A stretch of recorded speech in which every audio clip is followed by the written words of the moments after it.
video, I'll be demonstrating how your business can outsource AP payments directly from D365 Business Central using Mekorma's Remote Payment Services, or otherwise known as RPS. I'll show you how to create your payments using standard BC functionality, submit them to the provider, receive communications back from the provider, and post your payments through NBC. Here we are in Business Central after RPS has been configured in BC by the implementation team here at Mekorma. As mentioned before, the processing screens we will be using are standard BC screens, but there are some specific settings that need to be used. The first thing to know is that all payments being paid through the service must be batched separately from any payments you'll still be making in-house. You will also need to ensure that each payment is assigned its own document number. From the payment journal screen, you'll find a template named CorePay that is to be used for all your RPS processing.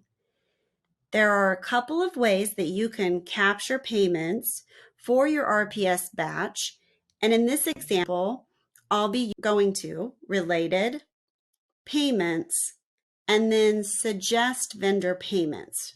From here, you can define the criteria for which your vendor payments will be created, and BC will create those payments automatically for you. We need to ensure that the new doc per line is turned on, so all payments are assigned a unique document number. Also, just for this demonstration, I'll be generating a batch for one specific vendor and assigning that in the vendor filter. RPS integrates with standard Business Central workflow to ensure that any business rules you have around payment approvals are followed before your RPS batch can be sent for payment. After the batch is created, the AP clerk will need to request approval and the designated user will need to approve.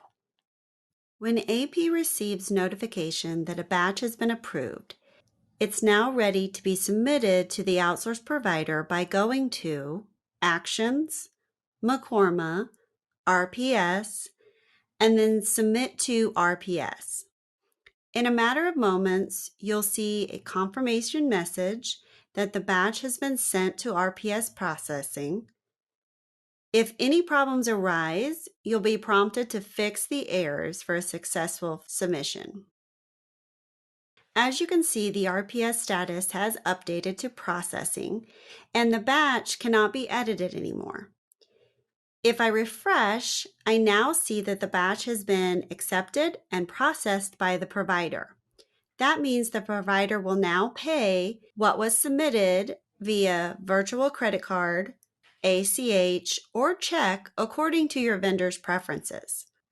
The appropriate person can now go in and post the batch. Note that you'll be able to easily reconcile payments made by the provider against your bank statements. The outsource provider automatically withdraws the exact funds from your bank account, and you'll be able to see that reflected in both your bank statements and in the Business Central bank account ledger as seen here. If you have any questions about remote payment services for Business Central or would like to do a discovery call to see if this is a right product for your business, click the link in the description of this video.